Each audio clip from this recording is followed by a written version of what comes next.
Bon, on avait vu qu'il y avait des problèmes qui étaient liés à l'existence de la dette, et lorsqu'il y avait une dette qui était préalable, avec l'idée des covenants. Oui.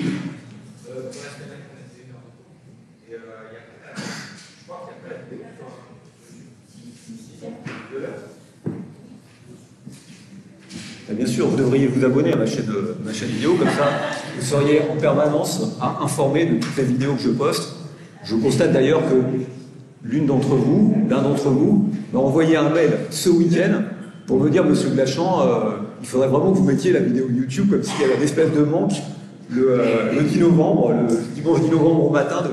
Donc je me suis empressé de le faire, enfin j'ai un peu de temps, c'est quand même le week-end, ça m'arrive de reposer un petit peu pour la mettre. Donc j'ai mis les deux.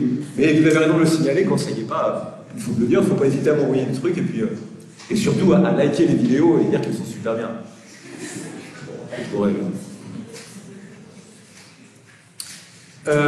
Donc on était incité. Bon, on avait vu comment l'existence d'une dette préalable pouvait poser un problème, d'accord? Et c'était ce qu'ils appellent ici un coût d'agence de la dette, qui est lié voilà, au conflit d'intérêts qui peut apparaître entre les actionnaires et les créanciers. Bon, il y a aussi des gains d'agence à la dette. Il y a aussi des gains qui sont propres à la dette, qui, en dehors des gains financiers, qui sont liés aux asymétries d'information qu'il peut y avoir à l'intérieur de l'entreprise. Et donc des avantages qu'on a de ce point de vue-là. Alors, vous lirez dans le livre, enfin après on va les évoquer un par un, on va peut-être pas... Le premier avantage de la dette, c'est que, évidemment, éviter de la dette, c'est éviter la dilution actionnariat. On est d'accord qu'à partir du moment où vous financez vos investissements par de la dette plutôt que des capitaux propres, ben vous ne diluez pas le pouvoir. Vous ne diluez pas le pouvoir à l'intérieur de l'entreprise, vous ne faites pas rentrer de nouveaux actionnaires dans l'entreprise, et donc vous évitez ce qu'on appelle la dilution de l'actionnariat, d'accord, et vous gardez le contrôle sur l'entreprise. Donc du point de vue de l'actionnaire, bah, le créancier obligataire n'ayant pas de droit de vote en assemblée générale, évidemment le fait d'émettre de la dette, c'est un moyen de ne pas émettre des actions, et donc ça évite la dilution de l'actionnariat. Si vous êtes une famille qui possédait une entreprise, vous n'avez pas envie de faire venir des investisseurs extérieurs qui vont avoir voix au chapitre sur la conduite de l'entreprise, vous faites de la dette comme ça, ils ne vont pas voir. C'est le premier point. Le deuxième élément, c'est le côté disciplinaire de la dette. Avoir une dette peut discipliner. Donc il y a un conflit, évidemment, d'agence entre le manager de l'entreprise et éventuellement les actionnaires, dans le sens où le manager à qui les actionnaires confient le pouvoir, le manager peut prendre des décisions qui, quelquefois, va à l'encontre de ceux des actionnaires, qui lui sont favorables. Et donc, notamment, peut-être faire des dépenses de prestige, faire de l'acquisition, faire des investissements qui ne sont pas vraiment justifiés pour faire grossir l'entreprise, faire des dépenses de prestige, s'installer dans une filiale dans un pays étranger, alors que ce n'est pas forcément rentable, uniquement pour faire croître, non pas la valeur actionnariale et la taille de l'entreprise, ce qui fait que le manager a l'impression d'être un plus grand manager lorsqu'il fait ça. Et donc la dette, de ce point de vue-là, elle va discipliner le manager parce qu'elle fait peser sur le manager le danger d'une faillite et donc sur le manager le danger d'un licenciement, d'un départ. Parce qu'évidemment, si l'entreprise fait faillite, bah, le manager peut quitter l'entreprise et il en sera donc, évidemment une victime également. Donc c'est le côté disciplinant de la dette. Bon, c'est un côté qu'on connaît bien, les ménages sont pareils finalement. Quand vous contractez un emprunt immobilier, c'est une manière aussi de vous engager à le rembourser, c'est une forme d'épargne forcée. C'est comptabilisé comme tel. Quand vous remboursez des mensualités, il y a une partie de la mensualité qui est une charge d'intérêt, enfin, qui est faible actuellement parce que les taux d'intérêt sont si faibles qu'elle est très faible, et puis l'autre qui est un remboursement du capital. Et donc, contracter aujourd'hui un emprunt immobilier, c'est une forme d'épargne forcée. Non pas, c'est pas forcé puisque c'est vous qui l'avez souscrit.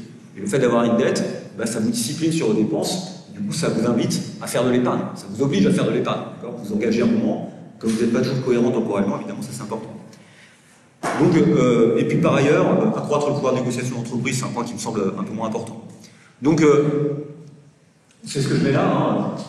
À chaque fois, il y a cette idée qu'il faut lutter contre l'opportunisme managérial. D'accord ? L'opportunisme managérial, c'est le manager, le PDG ou l'équipe dirigeante qui prend ses aises par rapport au mandat que lui confie l'actionnaire, à savoir maximiser la valeur de l'entreprise, la valeur en action de l'entreprise, la valeur actionnariale de l'entreprise, c'est bien ça, créer de la valeur pour les actionnaires. Donc, endetter une entreprise, c'est une manière d'inciter les dirigeants à agir davantage dans l'intérêt des actionnaires, simplement parce que, effectivement, endetter l'entreprise, bah, c'est augmenter la probabilité de faillite, c'est en tout cas c'est faire peser une forme de menace, enfin, et donc bien sûr, ça conduit à davantage discipliner le dirigeant qui a gros à perdre en cas de faillite ou en cas de difficulté financière tout simplement de l'entreprise. Donc ceci constitue un gain d'agence de la dette. Il y a une vertu à la dette. On montre souvent que des contrats de dette sont des contrats qui sont intéressants en microéconomie de l'incertain. C'est ce qu'on appelle les gains d'agence de la dette. Vous voyez, j'en dis pas plus. Voilà. Vous pouvez aussi lire le livre. Et puis c'est peut-être pas là-dessus que je vais vous évaluer. C'est des choses intéressantes, bien sûr. C'est pas de contenu économique. On est d'accord avec ce qu'on a vu, et là il y a la bonne équation, hein. C'est que la valeur d'une entreprise endettée, d'accord, c'est ça, hein, ça c'est la valeur de l'entreprise endettée, c'est la valeur de l'entreprise non endettée. On a vu quelque chose qui avait vocation à être positif, qui est la valeur des économies d'impôts, d'accord, qui conduit à augmenter l'endettement.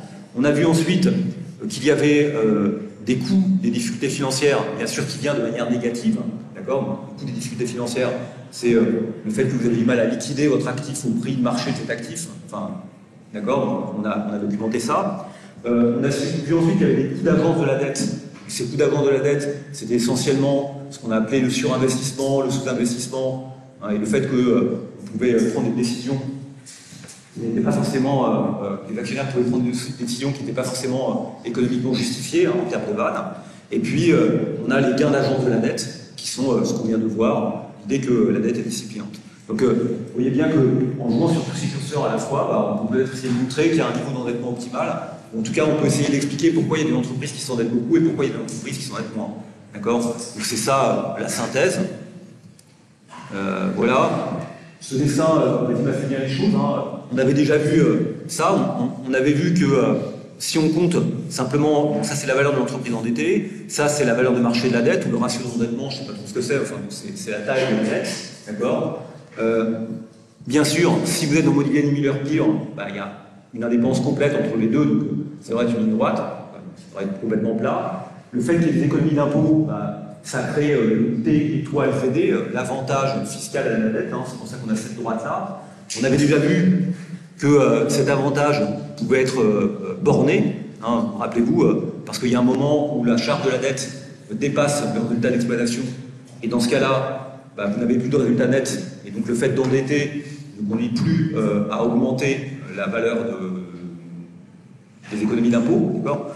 On avait déjà vu que déjà on pouvait un peu couper ça, éventuellement le couper complètement, ou même le faire décroître, c'est pas très très clair. Et si on ajoute tous les autres éléments, voilà. D'un côté, on a des entreprises qui sont faiblement endettées, donc on a des économies d'impôts qui sont utilisées, on peut avoir des dépenses somptuaires, d'accord. Voilà, c'est un coût d'agence de l'absence de dette, d'accord. Le fait que le manager a dépensé un peu n'importe comment l'argent de l'entreprise. On peut avoir des financements d'investissement non rentables. Alors, financement d'investissement non rentable proviendrait aussi du fait que le manager décide de monter une filiale à l'étranger alors que c'est pas intéressant. On a souvent vu ça dans l'histoire de l'entreprise. Et puis, ça peut conduire donc à des phénomènes de surinvestissement, qui sont les gains d'agence de la dette, et donc les coûts d'agence de l'absence de dette. Et puis, de l'autre côté, on a un endettement excessif, d'accord. Donc on a charge d'intérêt supérieure au résultat d'exploitation, ce qui veut dire qu'on ne gagne plus rien du côté fiscal, d'accord, puisque dans ce cas-là, on a un résultat net qui devient négatif, et donc on n'a plus de gain à augmenter la dette. On a des coûts, des difficultés financières, tout simplement parce qu'il y a une probabilité d'être en faillite, et donc, du point de vue de la valeur actionnariale, les actionnaires supportent ce coût des difficultés financières. Et puis, on a, ce que j'avais expliqué, prise de risque excessive. S'il y a une dette préalable, les actionnaires peuvent prendre des décisions de surinvestissement ou encore de liquidation de l'actif. On avait vu ça, hein, de liquidation de l'actif à l'encontre, qui se font à l'encontre des anciens créanciers obligataires. Donc, c'est des gains d'agence, des coûts d'agence de la dette. Et on peut aussi avoir du sous-investissement où les actionnaires renonceraient typiquement à faire des investissements à vanne positive, peu risqués, parce que ces investissements créeraient de la valeur pour les créanciers obligataires. On a vu un peu tous ces éléments. C'est juste une manière de synthétiser ce qu'on a déjà vu. Je pense que c'est pas... Enfin, c'est intéressant, mais c'est pas un point c'est un point que vous pouvez voir vous-même. Je crois que ça, c'est plutôt pas mal. Finalement, ce que ça nous dit, c'est que le niveau d'endettement, il dépend bien sûr de la fiscalité, etc., mais il dépend du type d'entreprise dans lequel vous êtes. Ce qu'on constate, c'est que si vous êtes une entreprise de haute technologie, vous voyez, vous pouvez faire un peu le bilan pour l'entreprise de technologie. Une entreprise de haute technologie, je ne sais pas, on va peut-être appeler ça une entreprise, je ne sais rien, peut-être, ce serait peut-être une entreprise, ou en termes boursiers, on appelle ça une entreprise grosse de croissance, c'est-à-dire une entreprise grosse, c'est une entreprise dans laquelle la valeur de l'entreprise est très supérieure à sa valeur comptable. Donc la valeur de ce qu'elle vaut sur les marchés, d'accord, est supérieure à la valeur de ses murs, ou à la valeur de ses machines. C'est vraiment parce que la valeur qu'elle crée n'est pas dans ce qu'elle possède, mais dans sa capacité à l'utiliser, d'accord. Donc une entreprise grosse, c'est l'entreprise pour laquelle la valeur boursière est très supérieure à la book value, c'est-à-dire à la valeur comptable de l'entreprise. Cette entreprise grosse, entreprise de haute technologie, typiquement, elle a des coûts de R&D élevés. Donc les coûts de R&D, n'oubliez pas que la R&D, c'est pas de l'investissement, donc ça pèse sur le résultat net, d'accord. Ça réduit le résultat net, puisque le coût de R&D n'est pas un investissement. Donc comptablement, ça veut dire qu'il est taxé, d'accord, non, le coût de R&D, c'est un investissement. C'est pas un investissement, mais c'est une dépense, d'accord. Et donc il est taxé, tout comme l'investissement, je vais dire une bêtise, l'investissement aussi est taxé, hein, d'accord. En tout cas, il y a des coûts de R&D qui sont élevés, et il y a des flux de trésorerie disponibles qui sont faibles. Donc ça veut dire que il y a peu de chiffre d'affaires. Donc s'il y a peu de chiffre d'affaires, ça veut dire que fiscalement, vous atteignez très vite votre plafond d'endettement, puisque vous aboutissez vite à la situation où votre résultat net qui tiendrait compte des charges financières serait nul, d'accord. C'est ça l'argument. Bon, de fait, ça peut être un premier point. Il y a peu d'économies de l'IS. Évidemment, les facteurs de production et de capital humain sont très spécifiques. Donc, en cas de faillite, ils ne sont pas facilement revendables, d'accord. Donc, si vous êtes une entreprise de haute technologie, vous avez des équipements très, très spécifiques ou des équipes très spécifiques, et donc ils n'ont pas de valeur de liquidation. Alors que quand vous êtes une entreprise, évidemment, qui a beaucoup de book value, vous pouvez au moins revendre vos terrains ou revendre vos murs, et ça, c'est facile à revendre, pour revendre vos locaux. Ce n'est pas le cas pour l'entreprise de technologie. On pourrait avoir le même argument, un argument encore plus important peut-être, qui est que quand vous êtes une entreprise de technologie, quand vous n'avez pas de book value, vous n'avez pas de mur, vous n'avez pas de garantie, vous n'avez pas de collatéral. Donc évidemment, personne n'a vraiment envie de vous prêter en fait, d'accord. C'est peut-être l'argument le plus important et qui n'est pas là dans ces argumentaires-là. C'est qu'une banque, elle vous prête contre un collatéral, contre des garanties. Et si vous êtes une entreprise avec peu de valeur comptable, avec peu d'actifs physiques, d'accord, peu de terrain, peu de choses liquides, bah, évidemment, on ne va pas vous prêter parce que vous manquez de collatéral. Et le dernier point est assez intéressant, c'est que ces entreprises de technologie, par définition, compte tenu de leur activité, ce n'est pas des entreprises routinières, d'accord. C'est des entreprises qui innovent en permanence. Et donc, justement, le manager peut facilement faire preuve d'opportunisme. Enfin, en tout cas, il peut cacher beaucoup de choses, à la fois aux actionnaires et aussi aux créanciers obligataires. Il est facile d'augmenter le risque économique dans ce genre d'entreprise, puisque typiquement, elles sont de haute technologie, d'accord. Donc, le phénomène dont je vous ai parlé de surinvestissement, peut aboutir là parce qu'il y a de l'opacité, enfin, par la technologie utilisée par l'entreprise, il y a de l'opacité et il y a une possibilité de prendre des risques peut-être plus importants que dans d'autres entreprises. Donc les coûts d'avance sont élevés et le taux d'endettement est donc souvent faible. Effectivement, les startups ne se financent pas par dette, hein, même pas les startups, mais ces entreprises-là ne se financent pas par dette, elles se financent avant tout par capitaux propres ou par le private equity, par ce genre de choses, et pas par de la dette. Et lorsqu'elle le fait par de la dette, c'est de la dette avec énormément de covenants, c'est pas de la dette senior, c'est de la dette mezzanine, de la dette risquée qui est liée au résultat de l'entreprise, quasi action, quasi fonds propres. Bon, le pendant de ça, c'est une entreprise que l'on pourrait qualifier de value. Donc value, c'est l'inverse de grosse, c'est l'entreprise dont la valeur boursière n'est pas très grande. Enfin, en tout cas, le ratio entre valeur boursière et valeur comptable est plutôt faible, d'accord. Donc c'est une entreprise qui a beaucoup d'actifs physiques, qui a des murs, qui a des murs, des équipements, des machines, du terrain, etc. Donc c'est des entreprises à maturité, alors je mets industrie lourde. Je ne sais pas ce que ça veut dire industrie lourde, en fait ça fait vraiment très années 70 à l'époque soviétique. Hein.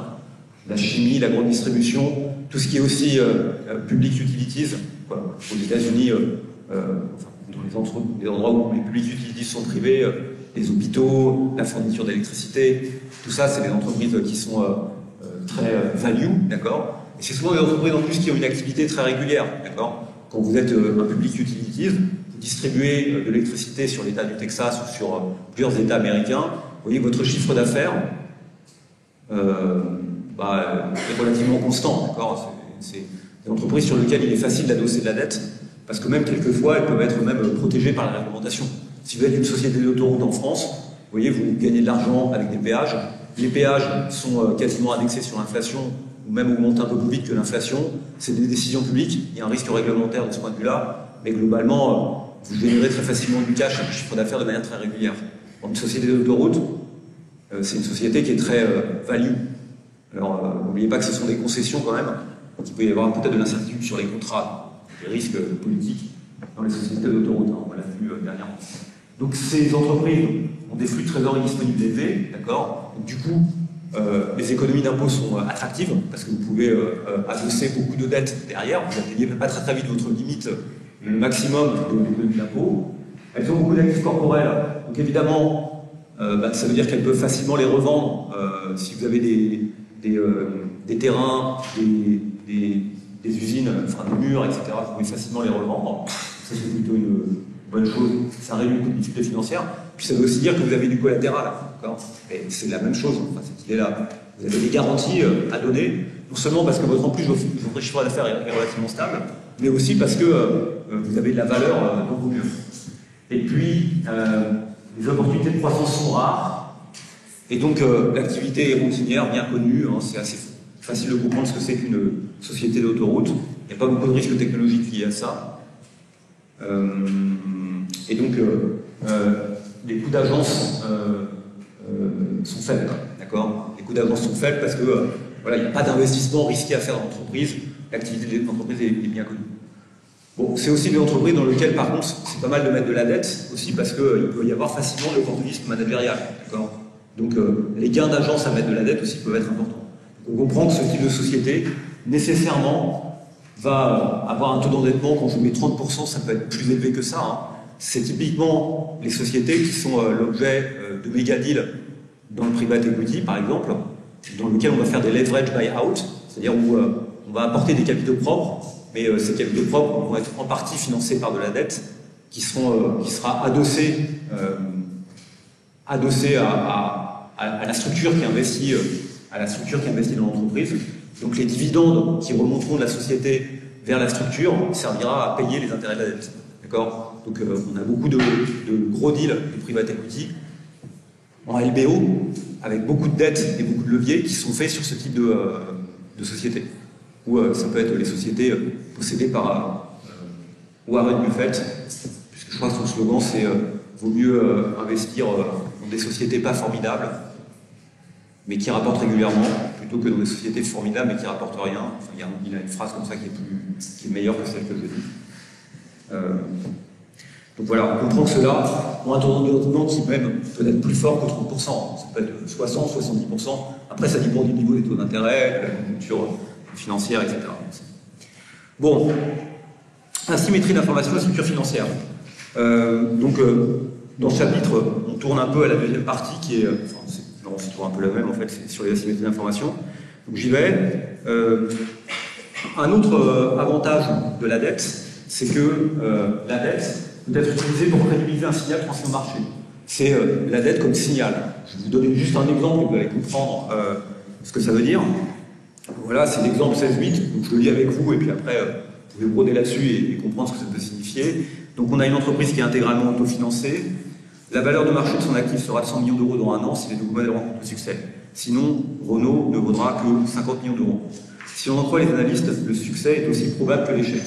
D'accord. Donc un demi, pour les analystes, entre 50 et 100 millions. Mais le PDG dispose d'informations encore confidentielles, faisant état d'une probabilité de succès presque égale à 100%. Donc le PDG sait, lui, que en fait, l'entreprise elle a très très bonne chance de valoir 100 millions l'année prochaine.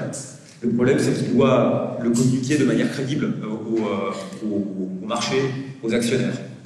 Il peut toujours leur dire, écoutez, oui, il y a 99% de chances que ce soit 100 millions, mais en même temps, c'est pas forcément crédible. Évidemment, lui a intérêt à annoncer des bonnes nouvelles. Une manière de le crédibiliser, c'est d'avoir de la dette, d'émettre de la dette.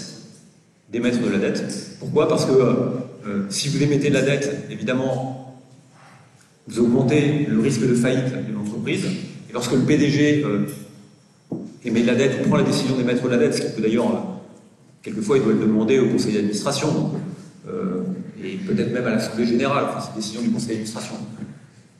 Quand il émet de la dette, d'accord, et ben, évidemment, on peut le voir comme étant une augmentation de la probabilité de faillite. Et si l'entreprise fait faillite, le PDG perd sa place. D'accord? Et donc s'il perd sa place, il est la première victime de la faillite. D'accord? Et il est peut-être encore plus la victime de la faillite que les actionnaires de l'entreprise, puisque les actionnaires de l'entreprise ont des portefeuilles diversifiés. Alors que le PDG n'a qu'un seul job, et s'il perd son job parce qu'il a mal mené l'entreprise, non seulement il perd son job, mais en plus il va avoir du mal à en retrouver un. D'accord? Après, je sais pas, il viendra prof d'université ou il fera autre chose de la vie, mais il pourra plus devenir PDG, il gagnera beaucoup moins d'argent. Donc le PDG peut-il envoyer un signal crédible au marché grâce à un endettement de 25 millions d'euros. Mais s'il s'endette à hauteur de 25 millions d'euros, bah, en fait, quelle que soit l'issue, 50 ou 100, on sera toujours en capacité de rembourser cette dette. D'accord? Donc à 25 millions d'euros, le signal envoyé par la dette n'est pas crédible. Par contre, vous voyez que s'il s'endette au-dessus des 50 millions, d'accord, au-dessus de 50 millions qui est l'alternative minimum, et ben, évidemment, il envoie au marché qu'il est prêt à prendre le risque de la faillite, et en fait, il n'est pas prêt à prendre le risque de la faillite. Il envoie au marché le signal qu'il n'y aura pas de faillite. Sinon, il ne s'amuserait pas à augmenter la dette de l'entreprise à ce niveau-là. Parce que, encore une fois, si l'entreprise fait faillite, il est la première victime de la faillite. Le conseil d'administration, les gens qui dirigent l'entreprise, les dirigeants sont les premières victimes. Ils perdent leur job, ils perdent leur capital humain, puisqu'ils vont avoir du mal à retrouver un travail. D'accord? Donc, de ce point de vue-là, le fait de s'endetter, ça envoie le signal qu'on est capable de rembourser la dette. D'accord? On est capable de rembourser la dette. Donc, ça peut être un signal crédible en cas d'asymétrie d'information entre les actionnaires et les dirigeants de l'entreprise. Ok. Donc ça, c'était un premier point pour dire, voilà, la dette, elle peut avoir un côté disciplinant. Il y a un autre aspect qui est peut-être plus intéressant, enfin, ça c'est intéressant, mais on ne va pas beaucoup en parler, je ne sais pas si on pourra faire beaucoup d'exercices sur le sujet, d'accord? L'autre aspect qui est plus intéressant, bien sûr, c'est la question de la sélection adverse lorsqu'il y a des émissions d'actions. Donc c'est le modèle des Lehman d'Akerlof, de Jean Akerlof. Le modèle des Lehman d'Akerlof, c'est un modèle qui a été développé par Akerlof pour montrer que sur le marché des voitures d'occasion, dès lors qu'il y a une asymétrie d'information entre le vendeur et l'acheteur, le vendeur c'est ce qu'il vend, d'accord? Le vendeur c'est ce qu'il vend, l'acheteur, lui, ne sait pas trop ce qu'il achète, donc il y a une asymétrie d'information sur la qualité du produit, la qualité de la voiture, et ben dans ce cas-là, il y a toujours un soupçon de la part de l'acheteur sur la véracité du prix qui est donné par le vendeur. Et ce que montre Akerlof, c'est que ce type d'asymétrie d'information, on va tout de suite le comprendre pour les actions, hein, ça paraît assez simple à comprendre, va conduire à une baisse du prix, éventuellement à une disparition même du marché, même à une disparition du marché. Et Stiglitz, vous êtes allé à Stiglitz l'autre soir. Stiglitz a un très bon papier là-dessus. C'est quand when quality depends on price, quand la qualité dépend du prix. Si vous voulez lire un article sur ça, c'est dans le JEL, Journal of Economic Literature. Stiglitz a beaucoup contribué aussi à le domaine de l'asymétrie d'information dans le domaine du crédit. Et il a ce papier qui est vraiment très très bien sur quand la qualité dépend du prix. Normalement, c'est le prix qui dépend de la qualité, on est d'accord? C'est le prix qui dépend de la qualité. Vous allez vendre plus cher quelque chose qui est de meilleure qualité. Donc c'est le prix qui dépend de la qualité. Et évidemment, cette situation-là, c'est une situation où la qualité peut dépendre du prix. Et Stiglitz répond là-dessus. Donc, c'est ce modèle des Lehman. Lehman en anglais, l'expression Lehman en anglais, c'est ça, c'est les véhicules qui sont de mauvaise qualité sur le marché de l'occasion. C'était une manière de repérer en fait les marins qui avaient, je crois, le scorbut sur les bateaux. Sur les bateaux, quand, au 19e siècle, au 18e siècle, on affrétait des bateaux, au 17e siècle, on affrétait des bateaux et on embauchait des marins et on regardait la couleur de la peau des marins pour déduire leur qualité. Et quand ils étaient jaunes, c'est qu'ils étaient plus très en forme et que donc il ne fallait pas les prendre, parce que sinon il fallait attraper le scorbut. Et vous n'étiez pas sûr de pouvoir livrer votre cargaison. C'est là que vient le mot les bonnes. Donc pour les actions, on a exactement ce problème-là. C'est que, évidemment, il y a une asymétrie d'information entre d'un côté les managers ou le conseil d'administration qui prend la décision typiquement d'émettre des actions et les investisseurs qui ne savent pas trop bien ce qu'ils achètent. Quand vous achetez une action, vous ne savez pas très bien ce que vous achetez. Vous achetez un flux de revenus futur, mais vous ne savez pas ce que vous achetez, c'est normal, vous prenez un risque. Mais ce que vous savez aussi, c'est qu'il y a une asymétrie dans le risque, dans le sens où celui qui vous vend l'action, l'entreprise, si elle émet des actions, connaît certainement mieux les risques qui sont associés à sa propre activité. Donc le problème n'est pas qu'il y ait une information imparfaite. Le problème, c'est qu'il y ait l'exploitation de l'information imparfaite liée à cette asymétrie d'information. Et que donc il y ait une exploitation par le vendeur, typiquement, ou par l'acheteur, par le vendeur ici, du fait qu'il connaît mieux le produit que celui qui va acheter. C'est un phénomène général. Pour les actions, si vous pensez à ça, bien sûr, les actions peuvent être soumises à ça. Le fait pour une entreprise de vendre des actions, c'est-à-dire d'émettre des actions au prix de marché, enfin, en tout cas autour du prix de marché, est un signal envoyé au marché sur le fait que les vendeurs considèrent que le prix de marché est surévalué. Vous allez vendre quelque chose dont vous pensez que le prix est plus cher que ce que ça vaut, d'accord, et vous allez acheter quelque chose dont vous pensez que le prix est moins cher que ce que ça vaut. Donc quand une entreprise émet des actions, elle émet un signal au marché de surévaluation du prix de marché. Donc, consécutivement à cette émission d'actions, le prix de l'action va baisser, d'accord ? Le prix de l'action va baisser parce que le marché va intégrer le signal qui est envoyé par l'entreprise au marché. Et puis inversement, si vous rachetez des actions, d'accord, ça peut être l'inverse, vous rachetez des actions en émettant de la dette, par exemple, bah dans ce cas-là, vous indiquez au marché que le prix de l'action est sous-évalué, d'accord, puisque vous allez acheter quelque chose tout en dessous de son prix. Et donc, la conséquence sur le prix de l'action, c'est que le prix de l'action va monter, va monter. Et donc, le fait de modifier sa structure financière ou de faire des choix financiers, ça envoie des signaux au marché sur la qualité en fait, des actions et sur ce que vous pensez du prix de marché de l'action en question. Donc, un exemple, bon, c'est les exemples du livre, hein, c'est un peu... voilà, vous avez une action qui peut valoir 60, 80 ou 100. Bon, je ne sais pas si... je ne suis pas toujours très convaincu par la manière dont ils présentent leurs exemples, mais... Et on dit, en gros, voilà, l'espérance de prix, donc ça peut être un tiers de chaque, enfin, en tout cas, voilà, le prix, ça sera l'espérance de tout ça, et donc le prix de marché, il est de 80 €, d'accord. Le prix actuel d'un titre Zicor est donc égal à la moyenne des prix possibles, 80 €. Je ne sais pas trop pourquoi, voilà. Le PDG annonce qu'il souhaite vendre la quasi-totalité de ses actions, afin de bénéficier d'une diversification de portefeuille. Ça, c'est ce qu'il dit, hein, d'accord. Il dit, oui, moi, je veux davantage diversifier mon portefeuille, donc je vais vendre. Donc, évidemment, ce qu'il envoie, le PDG accepte de vendre ses actions 10% en dessous de leur vrai prix, d'accord. Donc, il est prêt à les vendre un peu moins cher pour faire un discount, d'accord. Il est généreux, il est sympa, il les vend un petit peu moins cher que ce qu'elles valent vraiment. Évidemment, si les actionnaires pensent que le dirigeant connaît la valeur du titre, quelle sera la réaction des cours de bourse à la même événement? Nécessairement, s'il est prêt à vendre les titres 10% en dessous de leur vrai prix, c'est pas trop ce que c'est le vrai prix, d'accord? En tout cas, il veut les vendre, ça envoie au marché le fait que l'action est aujourd'hui surévaluée par le marché. Et donc, ça va faire baisser le prix de l'action. Donc, dans ce cadre-là, la réaction du cours de bourse à l'heure du jugement, ça sera de faire baisser le prix de l'action à 60, ou en tout cas, il était à 80, de faire passer à 60, ou 60 ou un petit peu moins, ou un petit peu plus, parce qu'il y a une histoire de 10%, c'est pas très important. D'accord. Évidemment, dans ce cadre-là, si le dirigeant ne va pas accepter de vendre ses titres, si le vrai modèle, c'est le fait que ça vaut 60, 80 et 100 avec une probabilité de 1 tiers. Donc, vous comprenez l'idée générale qui est derrière ça.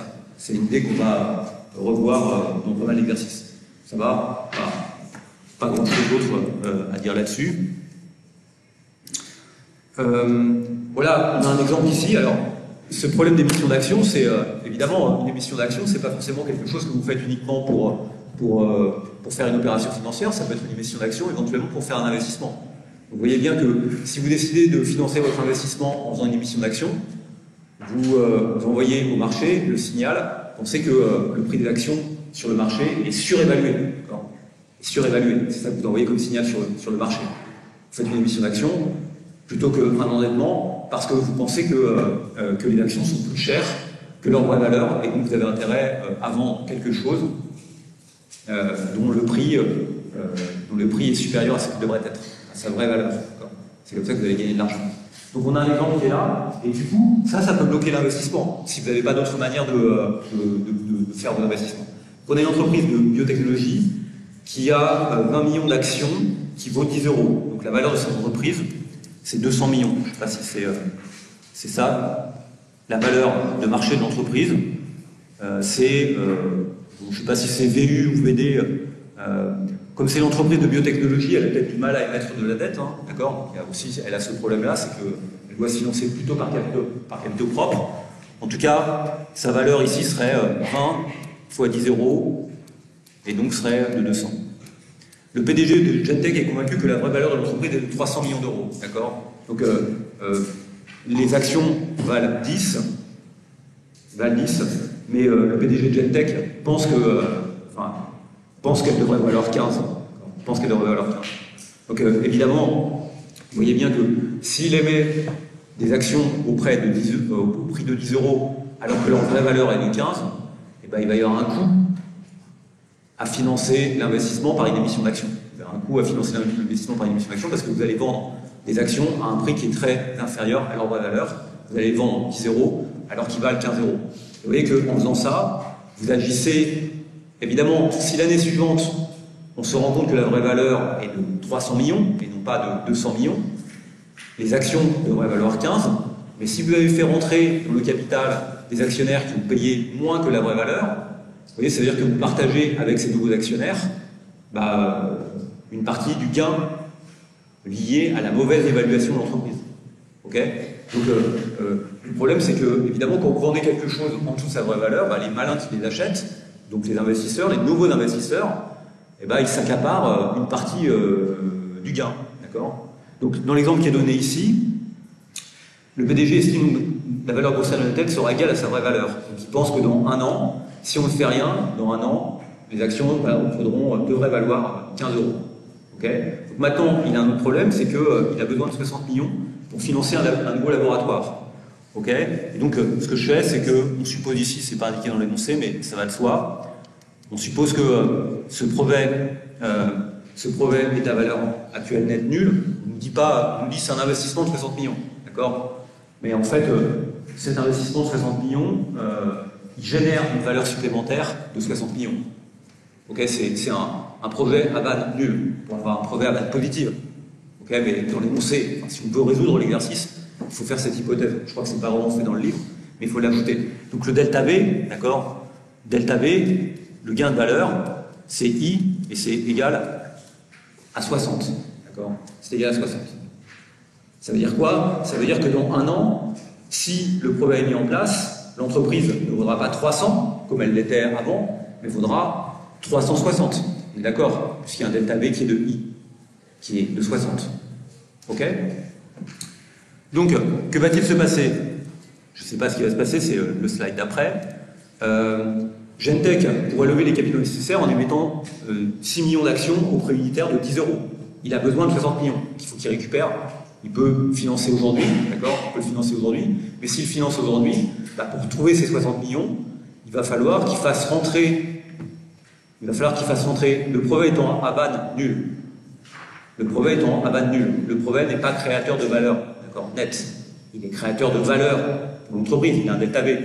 Vous vous rappelez, ma fameuse équation,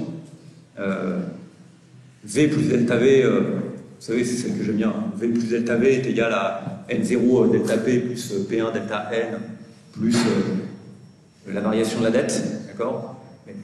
Un projet, on a vu ça plein de fois, un projet qui va nul n'a pas vocation à modifier le prix des actions. D'accord? On n'a pas vocation à modifier le prix des actions. Donc, ce qui se passe ici, c'est que si vous mettez en œuvre le brevet, qui est donc un brevet à base nulle, le prix des actions n'est pas modifié, vous allez émettre des actions. Et à quel prix vous allez émettre ces actions? Au prix de 10 euros. Donc, pour financer le brevet, vous allez avoir besoin d'émettre 6 millions d'actions. D'accord? 6 millions d'actions. Et dans un an, ici il n'y a pas de dette, d'accord? Ici il n'y a pas de dette.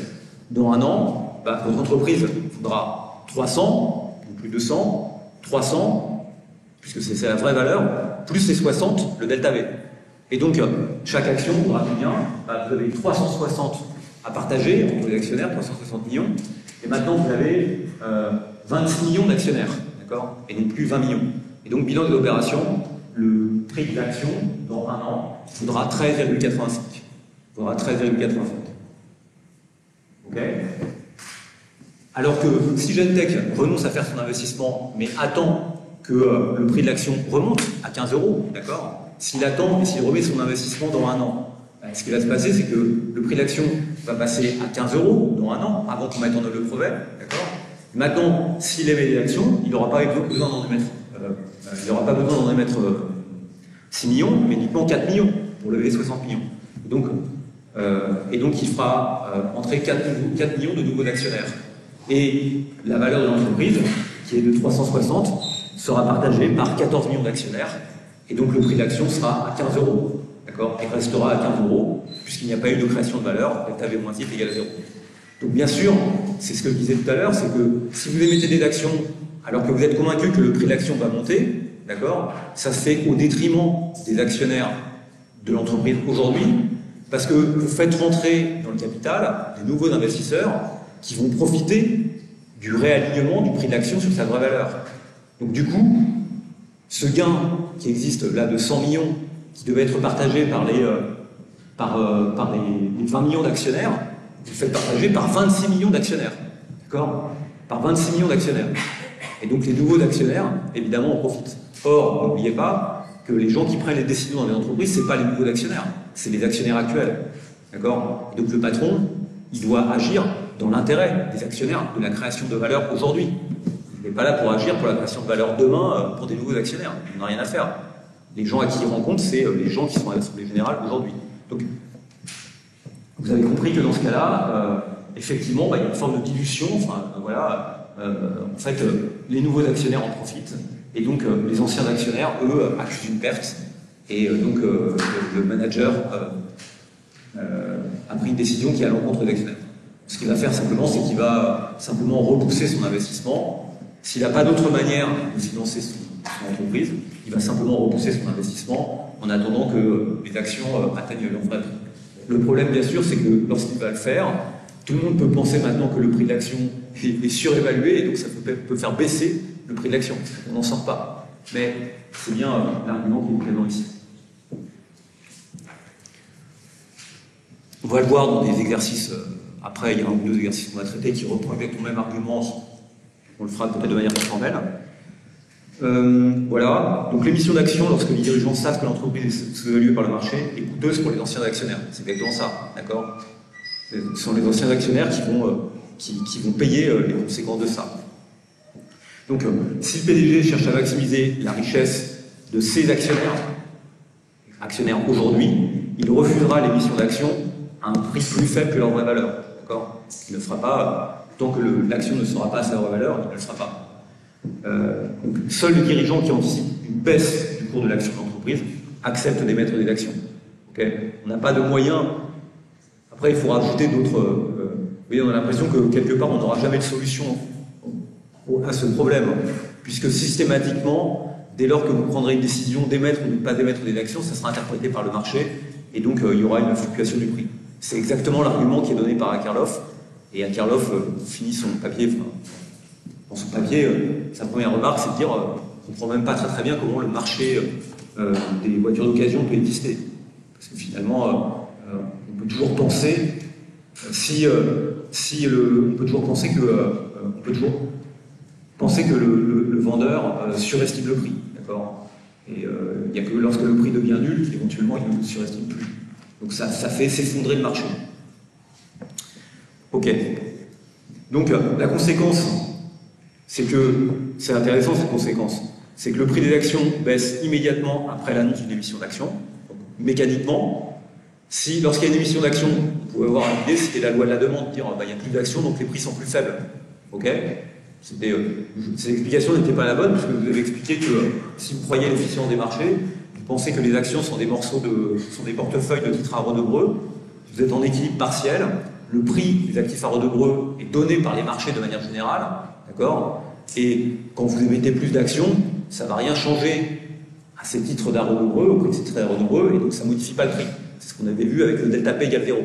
D'accord? Dès lors que vous faites une opération qui ne crée pas de valeur, avec un delta V moins I égale à 0, le fait de le financer par action, ça ne modifie pas le prix de l'action. Et c'est parce qu'il n'y a plus d'actions que les actions sont moins chères. Là, c'est un autre argument, c'est dire qu'à partir du moment où vous émettez des actions, c'est parce que vous êtes convaincu que le prix des actions est au-dessus de sa vraie valeur, et donc le marché le voit comme étant un signal de surestimation par le marché de la valeur de l'action, et donc le prix de l'action va baisser. Ok? Le prix de l'action va baisser. De la même manière, le prix de l'action a tendance à augmenter avant une émission d'action. Pourquoi? Parce qu'on peut penser que, ça c'est un phénomène inverse, on peut penser que le point où vous décidez d'émettre des actions, c'est un point que vous pensez comme étant un point haut du prix de l'action. D'accord? Donc c'est la hausse du prix de l'action qui va causer votre décision d'émettre des actions. D'accord? Vous allez émettre des actions lorsque vous pensez que le prix de l'action est surévalué. Donc il faut d'abord que le prix de l'action est monté pour qu'il soit surévalué. Donc ce qu'on observe dans la réalité, c'est un peu ça, c'est que avant une émission d'action, les prix de l'action montent, et puis au moment où l'émission se fait, les prix d'action baissent. D'accord? Pour cette raison, qui serait cette raison de signal sur la qualité des actions. Comment on peut en sortir? Alors, on a l'impression que c'est assez destructeur, parce que finalement, on a toujours un soupçon sur ce que fait le PDG. Peut-être que la meilleure manière de se crédibiliser, c'est d'émettre des actions au moment où la conduite de l'entreprise, où la symétrie d'information est la plus faible, d'accord? Où la conduite de l'entreprise est la plus transparente pour les marchés. Donc, lorsqu'il y a une publication des comptes, ou lorsqu'il y a des épisodes dans lesquels l'avenir de l'entreprise est clair pour tout le monde, c'est le moment où ces asymétries d'information sont les plus faibles. Donc c'est peut-être le moment où il est le plus intéressant, pas le plus intéressant, mais le plus crédible d'émettre des actions. Ok? Donc il faut avoir l'avantage informationnel le plus faible au moment où vous le faites, pour ne pas être soupçonné de tricher. Oui? Du coup, si on accepte de racheter des actions, on va le faire contraire. Bien sûr. Donc évidemment, là je l'ai fait pour l'émission d'actions. Si vous avez racheté des actions, en général, vous n'achetez pas quelque chose, vous pensez que ça ne vaut pas la peine, d'accord? Vous rachetez quelque chose parce que vous pensez que c'est pas cher. Donc on a exactement le phénomène inverse sur les rachats d'actions. C'est important à dire, d'accord? Ça fonctionne aussi dans l'autre sens. Il y avait ce dessin-là, il y a des études d'événements, vous savez, bien faire des études d'événements sur ce qui se passe. Vous voyez, à la date 0, on observe toutes les entreprises qui émettent des actions. Bon, aujourd'hui, on est plutôt dans des entreprises qui rachètent des actions que des entreprises qui en émettent. Et vous avez aussi des émissions d'actions. Et ce que l'on voit, c'est qu'en moyenne, en tout cas, c'est une étude qui est citée dans le livre. Donc après, vous regardez dans le livre, c'est un thème souvent présent dans la littérature. C'est que vous observez que, en général, l'émission d'action est précédée 500 jours avant, 500 jours avant, par une augmentation de 47% du prix de l'action, d'accord? Donc c'est vraiment quand le prix est élevé que vous émettez l'action, et dès que vous émettez l'action, boum, le prix va baisser, vous voyez? Il va baisser de manière quasi instantanée. C'est le moment où vous prenez cette décision. Il va baisser de manière quasi instantanée. Mais il ne va pas baisser autant que ce qu'il a monté, d'accord? Vous émettez des actions lorsque vous constatez que les prix sont élevés. Et les prix peuvent être élevés aussi pour des bonnes raisons, d'accord? Pour des raisons liées à l'activité de l'entreprise. Pour des bonnes raisons, signalées par les analystes financiers qui suivent votre entreprise. D'accord? La symétrie d'information n'est pas complète. Ce n'est pas que du bluff.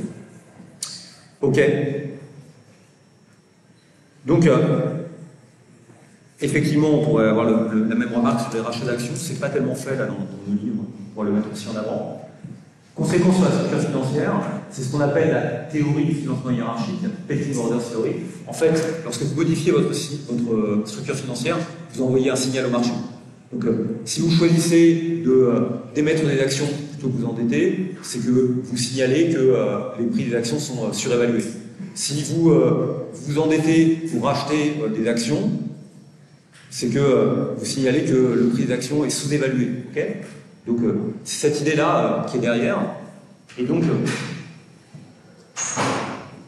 un dirigeant convaincu que les actions de son entreprise sont sous-évaluées par le choix de financer l'investissement par dette ou par l'autofinancement. N'oubliez pas que financer par la dette ou par l'autofinancement, c'est un peu différent, mais dans mon cadre comptable, là, j'ai souvent considéré que l'autofinancement, c'était de la dette négative, en fait. D'accord, c'est le cash qui est disponible, donc c'est comme de la dette négative. C'est pas exactement le cas parce que la dette, elle peut être risquée. La dette positive, elle peut être risquée, alors que la dette négative, elle n'est pas risquée. Enfin, c'est du cash que vous détenez, c'est une liquidité. Enfin, elle peut aussi être risquée, vous pouvez posséder vous pouvez l'utiliser, vous pouvez le placer sur des marchés. Enfin, donc, elle peut aussi être risquée, mais ce n'est pas le risque de votre activité. Donc, la structure financière de l'entreprise, c'est la théorie du financement hiérarchique, et le résultat des conditions de marché qui prévalent au moment où l'entreprise fait ses choix. D'accord ? Donc, évidemment, il y a la question du coût des financements, du coût de la dette et du coût des capitaux propres, mais il y a la question aussi des asymétries d'information lorsque vous émettez des capitaux propres ou de la dette. Je vous donne un petit exemple. Ce que vous voyez, c'est que, effectivement, si vous observez les choses, ça a des conséquences sur la structure financière. Vous voyez que dans ce dessin-là, on a trois manières de financer ces investissements, d'accord ? Soit vous émettez des actions, ok ? Et vous voyez, l'émission d'actions, c'est ce qui est en gris, alors c'est pas très actuel, c'est la version 2011, mais vous voyez que c'est la manière la moins utilisée de lever des fonds, ok ? Et la manière la plus utilisée de lever des fonds, c'est l'autofinancement, c'est pas lever des fonds, mais c'est jouer en fait sur cette dette négative, c'est utiliser du cash qu'on a dans l'entreprise, accumuler des réserves. Pourquoi ? Parce que c'est aussi ce qui est le plus neutre en termes de signal envoyé au marché, d'accord ? Lorsque vous utilisez simplement votre trésorerie pour financer l'investissement, vous n'émettez pas de nouveaux titres, et donc vous n'envoyez pas de signal sur la qualité des titres qui sont déjà présents sur le marché, d'accord ? Et puis, vous avez l'endettement qui joue un rôle également. Il y a des fluctuations qui peuvent être liées aux configurations économiques. Mais vous voyez que la première manière de se financer, c'est bien l'autofinancement. Ensuite, c'est bien la dette. Et puis en dernier lieu, c'est les capitaux propres.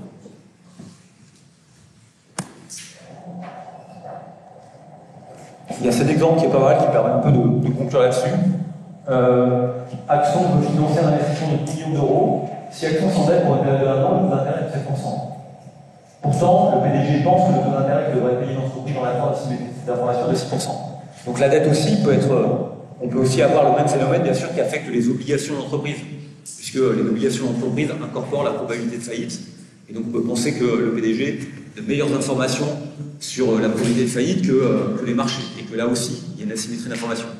Du coup, comme il y a cette asymétrie d'information, il est obligé de payer une prime sur sa dette en la faisant payer à 7%, avec un taux d'intérêt de 7%, pour dédommager en quelque sorte, enfin, pour accepter une partie finalement pour plaire au marché, sinon il ne réussira pas à le lever, alors qu'en fait c'est lui que le vrai taux d'intérêt qui incorpore la prime de risque devrait être que de 6%. Donc ça veut dire quoi ? Ça veut dire que dans 1 an, il va devoir rembourser 10,7, d'accord ? 10 millions augmentés de 700 000 d'intérêt, alors qu'en fait, le vrai taux d'intérêt est de 6%. Et donc, du point de vue, vous voyez que le coût de cette opération, du point de vue des actionnaire, le vrai taux d'intérêt est de 6%, c'est ce que devrait vraiment être le taux d'intérêt qui correspond au risque associé à l'entreprise, et on va verser un taux d'intérêt de 1,06, de 7%, alors que le vrai taux d'intérêt est de 7%. Donc combien ça coûte aux actionnaires cette opération ? Ben, il faut faire cette opération-là, 6,7 divisé par 1,06, j'avais fait ça la semaine dernière. C'est où ça ? Voilà, ça vaut 10,094. Donc, ce que coûte aux actionnaires le fait d'émettre des obligations, d'accord ? Donc, à un prix qui est sous-évalué, c'est ça, hein, le prix est sous-évalué, le taux d'intérêt est surévalué, mais le prix des obligations est sous-évalué. Elle devrait être à 6%, mais elles sont à 7%. Ben, ça coûte en fait 10,094. Évidemment, si vous choisissez l'autofinancement, vous voyez que l'autofinancement est complètement neutre, en tout cas on verra que, après, il y aura peut-être de la fiscalité, etc., donc c'est un peu plus compliqué, mais jusqu'alors, vous pouvez considérer que s'il n'y a pas de fiscalité, ici, il n'y a pas de fiscalité, vous avez 10 millions en caisse, vous pouvez verser un dividende exceptionnel de 10 millions à vos actionnaires, et donc 10 millions d'autofinancement coûtent 10 millions. D'accord ? 10 millions d'autofinancement coûtent 10 millions, c'est la valeur que vous pourriez donner s'il n'y a pas de fiscalité à vos actionnaires. Donc le coût de l'autofinancement, lui, c'est 10. D'accord ? C'est un investissement à 10 et vous payez 10 avec l'argent que vous avez en caisse. Et puis, si on émet des actions, eh ben, il faut émettre des actions de manière à récupérer 10 millions, d'accord ? Mais pour convaincre les marchés, parce que évidemment les marchés dans ce cas-là vont penser que le prix de l'action est surévalué, d'accord ? Le prix de l'action des marchés est surévalué. Il faut accepter de les vendre moins cher que leur vraie valeur, d'accord ? Il faut accepter de les vendre moins cher que leur vraie valeur. Donc ce qu'on nous dit, c'est qu'il faut accepter de faire un discount de 5% sur la vraie valeur de l'action en question. Donc c'est ce qu'on voit, je sais pas, à la Française des Jeux, on va faire un discount parce que de toute façon, il faut trouver des actionnaires, mais en même temps, on sait très bien que quand on émet des actions, voilà, on émet l'idée que les actions sont, que le prix de marché est au-dessus du prix réel, donc on doit nécessairement le faire avec un discount. Et donc, du coup, ça coûte combien ?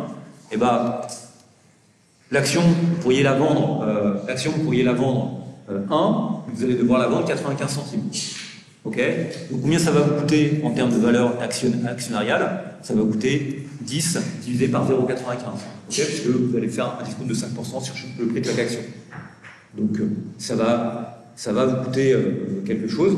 Ça va coûter quelque chose aux actionnaires présents aujourd'hui dans l'entreprise, c'est ça. Hein ? Ça va coûter quelque chose aux actionnaires présents aujourd'hui dans l'entreprise. Et ce que ça va leur coûter, c'est ça, c'est 10 divisé par 0,95. Ça vaut 10,52. Donc là, vous avez l'idée de financement hiérarchisé, ou pecking order, ok ? Vous voyez que le truc qui émet le moins de signal, et donc qui est le moins soumis à cette asymétrie d'information et cet effet du signal, c'est l'autofinancement, c'est le plus neutre. Bon, encore que autofinancer ces investissements, ça peut aussi envoyer un signal, mais ce sera d'une autre nature. Les obligations sont moins soumises à des asymétries d'information parce que les revenus qui sont associés aux obligations sont moins risqués que les actions, d'accord ? Donc, vous devez acheter une petite prime, et c'est moins cher. Et évidemment, le plus cher, c'est l'émission d'actions. Et c'est pour ça que vous y recourez le moins possible. En tout cas, d'après cette théorie en question, parce que les actions sont les plus soumises, la qualité des actions est le plus soumise à ces asymétries d'information. Ok. Bon. D'accord. Donc je pense qu'on a presque fini ce chapitre. En marché parfait, Modigliani a montré que la structure financière pouvait modifier le risque pris par les actionnaires et les créanciers de l'entreprise, mais qu'il n'influençait pas le montant des capitaux que l'entreprise peut lever auprès d'investisseurs ni la valeur de l'entreprise. Ok ? C'est ce qu'on a vu. Bon. Préalablement, au fait que tous les preuves sont connues, etc. Enfin, il y a plein d'hypothèses à faire. Hein. La structure financière optimale dépend donc des imperfections de marché. La fiscalité, je ne sais pas si c'est une imperfection de marché, enfin c'est simple à comprendre. Le coût des difficultés financières, le fait que vous n'allez pas revendre vos équipements au prix qu'ils valent vraiment, les coûts d'agence et les asymétries informationnelles. Okay, les coûts d'agence, on les a rencontrés précédemment, et les asymétries informationnelles, on voit que si vous voulez mettre des actions, il faut les mettre en dessous de sa valeur pour pouvoir réussir à les vendre. Okay, et puis on peut aussi voir que dans cette circonstance, ça peut vous inciter à repousser des projets d'investissement parce que vous ne pouvez pas les financer aujourd'hui. Confère l'idée de Gentech qu'on a déjà rencontré. Bon, donc, on va faire quelques exercices. Alors, ouais, exercices 20 et 21 du chapitre 16, alors je ne sais pas dans quelle édition c'est. Ce qui est sûr, c'est que dans une édition, je ne sais pas si c'est l'ancienne ou... Il y a exercices 20 et 21 pour lequel il n'y avait pas de manque des données. Donc là, j'ai mis juste en photocopie, on ne va pas les faire en fait, de 20 et 21, on va faire les deux autres. J'ai mis en photocopie, là, ce qu'il y a dans l'édition anglaise, qui vous donne les probabilités qui permettent de résoudre l'exercice 20 et 21. Il n'y a pas tous les éléments qui permettent de résoudre l'exercice 20 et 21.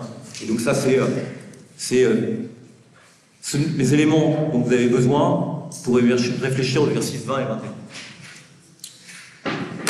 On va par contre corriger exercices 31 et 33. Alors ouais, il y a un exercice, pour l'exercice au champ que je trouve pas mal, le 33. Qui aborde tous les thèmes qu'on a vus précédemment. C'est écrit un peu petit, hein, je suis désolé, parce que c'est un peu long. Donc, Auchan veut ouvrir une filiale en Argentine. Ce projet est aussi risqué que l'activité de l'entreprise en France. D'accord? Donc ça veut dire quoi? Ça veut dire que le projet ne modifie pas la structure du risque qui pèse sur l'entreprise. Ok? C'est un point important. Donc en gros, il ne modifie pas la prime de risque, d'accord, qui est associée à la conduite de l'entreprise. Elle va rester, c'est une expansion, mais qui se fait non pas à risque égal, mais de manière aussi risquée que l'activité de l'entreprise en France. Donc, ça modifie pas la structure des risques, ça modifie évidemment la taille de l'entreprise. Cela nécessite un investissement de 50 millions d'euros. Le résultat d'exploitation sera de 20 millions d'euros par an à l'infini. D'accord? Donc voilà, c'est une entreprise permanente. Après l'investissement initial, les investissements nouveaux seront égaux aux amortissements. D'accord? Donc ça veut dire que delta K est égal à 0. On a un delta K, on a un investissement de 50 millions au départ, le I, d'accord?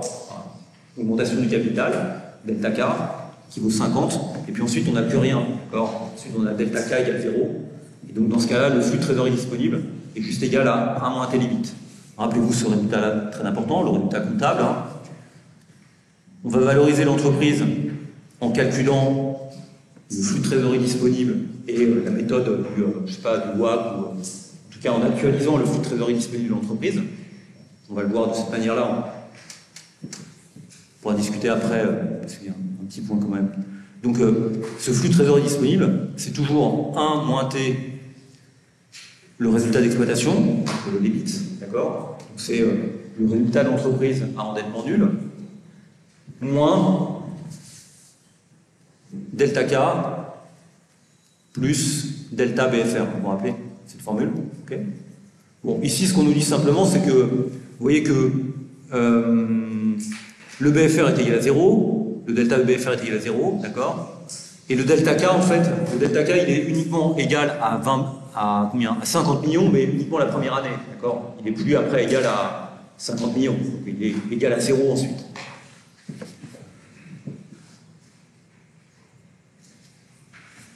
Avant le projet, Auchan a en passif en valeur, mettons le bilan de Auchan, avant le projet, avant ce projet, il a 300 millions de dettes,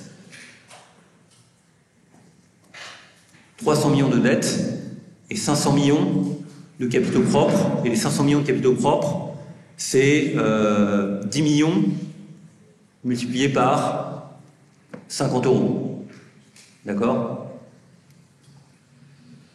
Puisqu'on nous dit il y a 10 millions d'actions et il y a 500 millions d'euros de capitaux propres. Donc le bilan avant la mise en œuvre du projet, d'accord, c'est ça.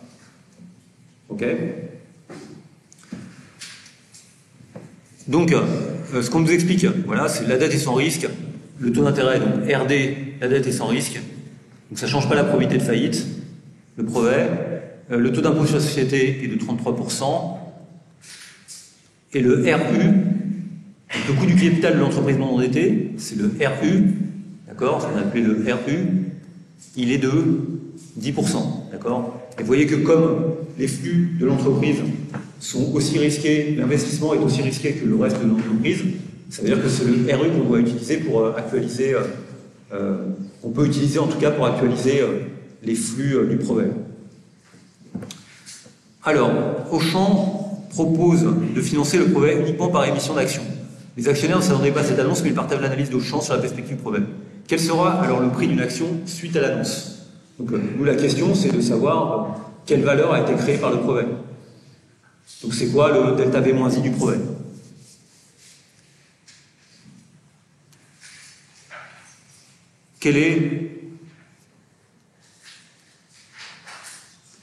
Quelle est la création de valeur du projet? C'est quoi la création de valeur de ce projet?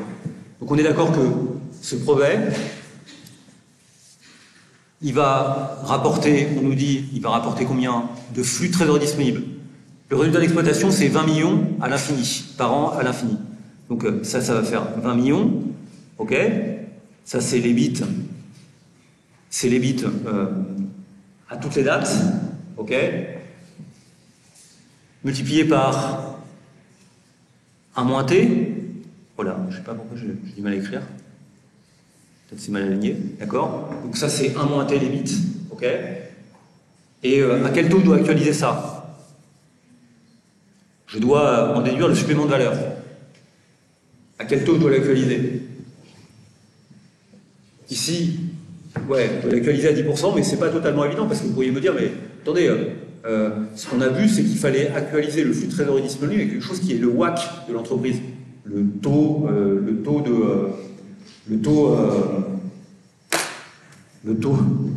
moyen pondéré, le coût moyen pondéré du capital, d'accord? Ok. Mais ici, ce qu'on nous précise, c'est que ce brevet, en fait, vous voyez, ce brevet, il est financé uniquement par action. Donc c'est un brevet qui va changer le levier de l'entreprise. Dans la question A, on avait un certain levier d'entreprise qui était 500-300, c'était la structure financière, et là on nous dit, on ajoute un brevet, en disant, il rapporte ça comme FTD, mais on nous dit, attention, ce brevet est financé par action. Donc, pour connaître la création de valeur du brevet, la création de valeur pour les actionnaires du brevet, d'accord? Eh bien, nécessairement, puisqu'il est financé par action, c'est donc bien une création de valeur pour les actionnaires. C'est un brevet qui s'ajoute à ce que l'entreprise a déjà. Il faut l'actualiser non pas par le WACC, mais par le coût du capital non endetté de l'entreprise, c'est-à-dire par 10%. Okay, parce que c'est un brevet qui modifie le levier de l'entreprise, en fait, ici qui est financé uniquement par capital propre. Ça renvoie à un point important, c'est que la méthode du WACC, FTD sur WACC, alors je dis beaucoup de choses, y compris dans les mémoires de M2 là-dessus, mais il y a une hypothèse de base lorsqu'on fait la technique FTD sur WACC, sur laquelle on reviendra notamment dans le dernier chapitre. Cette technique du coût moyen pondéré du capital ne se justifie que dans les cas où le levier de l'entreprise est inchangé. D'accord? C'est-à-dire que valoriser une entreprise par la technique du WACC, c'est considérer que le WACC ne bouge pas, en quelque sorte. N'oubliez pas que le WACC va intégrer la fiscalité de l'IS, d'accord, va intégrer la fiscalité de l'IS et va tenir compte du niveau de levier de l'entreprise, du niveau d'endettement de l'entreprise, de sa structure d'endettement.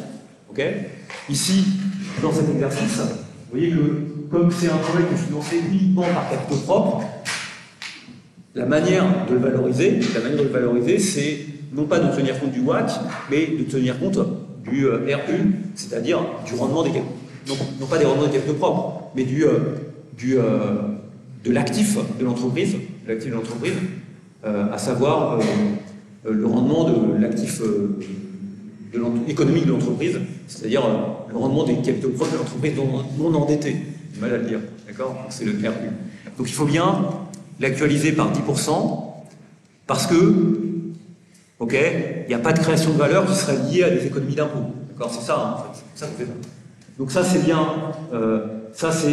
en quelque sorte le delta V, 20 fois 0,67 divisé par 10%. Mais n'oubliez pas que, évidemment, la première année, il faut accepter de payer un coût à ce brevet, et le coût qu'on doit payer à ce brevet, c'est 50. D'accord? C'est simplement le coût d'investissement initial.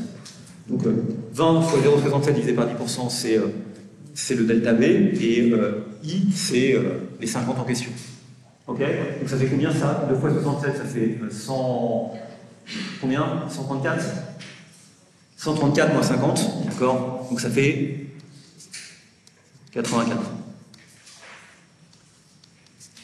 Ok. Donc il y a une création de valeur qui est de 84. Quel sera le prix d'une action suite à cette annonce? Donc de combien va augmenter l'action? Vous voyez, ce qui va se passer, c'est qu'on va avoir une création. On est d'accord que le delta V, c'est sûr, je me prends des fois un peu la tête, hein. Le delta V, ici, la variation de valeur, comme c'est un financement qui ne touche pas à la dette, d'accord? À quoi est égal delta V? Delta V, il est nécessairement égal à N0 delta P plus P1 delta N. Vous êtes d'accord avec ça? Pourquoi? Parce que delta V, comptablement, enfin, si notre bilan économique est équilibré, delta V c'est égal à delta NP. N c'est le nombre d'actions, P c'est le prix d'action. D'accord? Donc delta V c'est égal à delta NP. Et vous voyez bien que N0 delta P c'est quoi? P1 delta N c'est égal à quoi? Je l'ai déjà posé la semaine dernière, celle-là. C'est quoi P1 delta N? C'est la même réponse que la semaine dernière. Si vous êtes venu la semaine dernière, comme je crois qu'il y avait quelqu'un qui m'avait répondu par là, c'était juste. C'est quoi P1 delta N?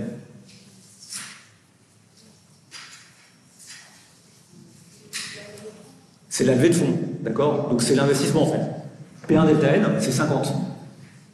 Ok? P1 delta N, c'est 50. C'est vous financez par action, ça c'est 50. D'accord? Donc bien sûr, N0 delta P, c'est égal à delta V moins I. Ok, je le redis, c'est toujours la même chose. Vous avez une création de valeur qui est de 84, d'accord? C'est N0 delta P, c'est 84. D'accord? Donc de combien N0 delta P? Bien sûr que N0 delta P, c'est égal à 84, d'accord? Et donc delta P, c'est égal à 8,4 euros, puisque vous avez 10 millions d'actions au départ. C'est bien ça, hein? Il y a 10 millions d'actions au départ, vous créez de la valeur, vous créez delta V moins I, vous créez 84 en net pour les actionnaires d'aujourd'hui. Okay? Et donc, le prix de l'action va monter à 58,4. P1, ça va être 58,4. Ok? Donc ça, c'est la question A. Quel sera le prix de l'action suite à l'annonce? 58,4. Si les actionnaires pensent que le résultat d'exploitation du brevet ne sera que de 4 millions d'euros, quel sera le prix de l'action après l'annonce? Donc, ce qu'on nous dit dans la question B, je mets la question B ici, c'est la même question, on peut calculer le delta V moins I. Mais cette fois, vous voyez que le delta V, on nous dit c'est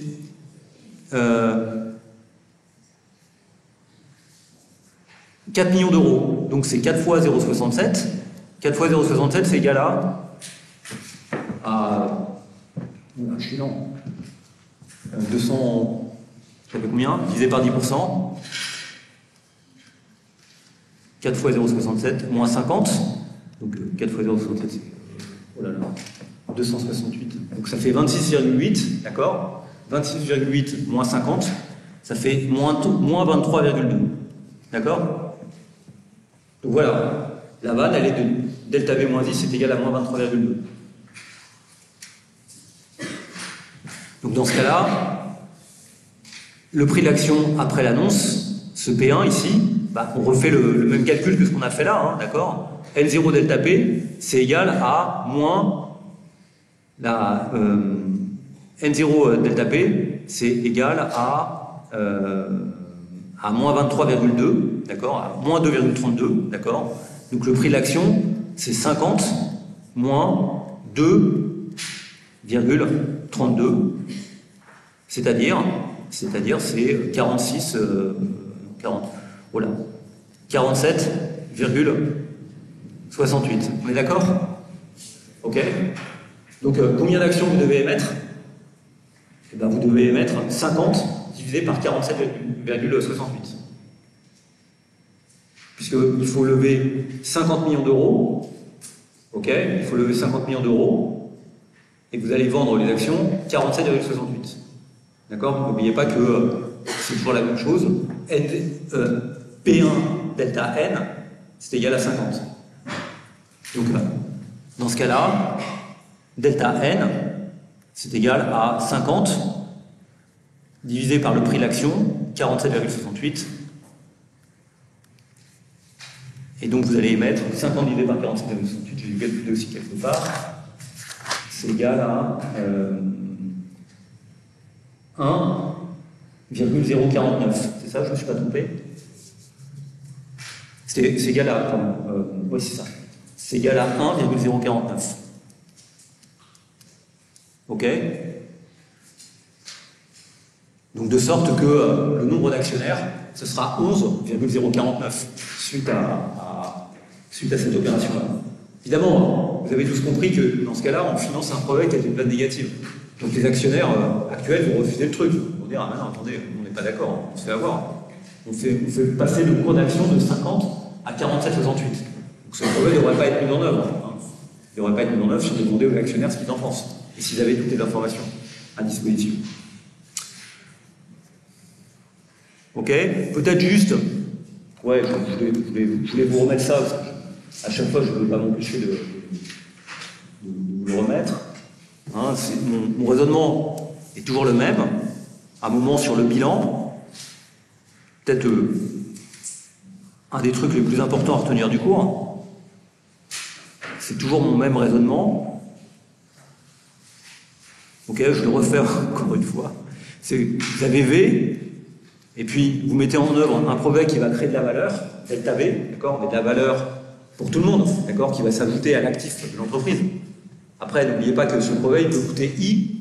Donc si delta V moins I, si delta V est égal à I, bah, le delta V c'est aussi I, d'accord, mais dans le cas général, vous mettez en œuvre des brevets à vanne positive, ou peut-être même à vanne négative quelquefois. Donc on est OK. Ici, on est d'accord que la structure initiale de l'entreprise, c'est ça. OK. Et quand vous faites du delta V, nécessairement, le delta V, vous les composez en P0 delta N et N1 delta P. Et puis si vous émettez des nouvelles actions, des nouvelles obligations, vous avez ici Q0 delta M, et puis ici du M1 delta Q. C'est l'émission. Ça c'est l'émission, d'accord? Et ça c'est le gain qu'on peut avoir. Et donc ce qu'on voit, c'est que ça, bien sûr, la somme de ça, P0 delta N et Q0 delta M, c'est la levée de fonds, d'accord? C'est le I. Ça, bien sûr, la somme des deux, c'est le V, ok? Et donc, mathématiquement, ceci n'est rien d'autre que le delta V moins I, d'accord? Ceci n'est rien d'autre que le delta V moins I. Donc, à chaque fois, donc, ce qu'on a fait ici, ben voilà, vous vous rappelez, au départ, vous aviez une entreprise, elle valait combien? Vous pouvez faire l'application à chaque fois pour une entreprise au champ. Elle valait 300 plus 200, c'est-à-dire 500. Ok? Elle valait 500. Dans le premier cas, on a créé combien? 184? Je ne sais plus combien c'était. Dans le premier cas, on a delta V qui est égal à 134. D'accord? C'était la question A. Ok? Ça, c'était 300 et 200 dans la question A. Hein, d'accord? Ça, c'est dans la question A. Après, on pourrait faire la question C, on va le faire chaque fois, mais on est d'accord, ça marche bien. Donc, ceci, les 50, ils sont là, d'accord? Puisqu'on finance ça uniquement par émission d'actions, ok? Donc, vous avez bien ici 350, ça, c'est égal à 0, puisqu'on n'émet pas d'action nouvelle, ok? M1 delta Q, c'est égal à 0, puisqu'on nous explique que la dette est sans risque, donc de toute façon, on n'ajoute pas de risque supplémentaire, on ne dégrade pas l'ancienne dette. On dégrade pas l'ancienne dette, d'accord? On n'a pas de M1 delta Q, hein, c'est égal à 0, puisque le prix de la dette reste le même. Et donc, évidemment, le N1 delta P ici, bah, il est 84, d'accord? Donc ça, c'est la première question. Donc ça vous explique comment évolue le delta P et comment vous pouvez calculer le N1 aussi à partir de là. Ok? Donc n'oubliez pas cette manière de voir les choses, comment la mise en œuvre d'un projet affecte le bilan et comment la valeur nette delta V moins I qui est créée par le projet se partage entre les deux côtés. À chaque fois, on doit répondre à cette question, en s'adaptant à l'énoncé. D'accord? Donc ça, c'était pour la question A, on va faire la même chose pour la question B. Bon, je vous propose qu'on fasse la pause, parce que on fera la question C après la pause.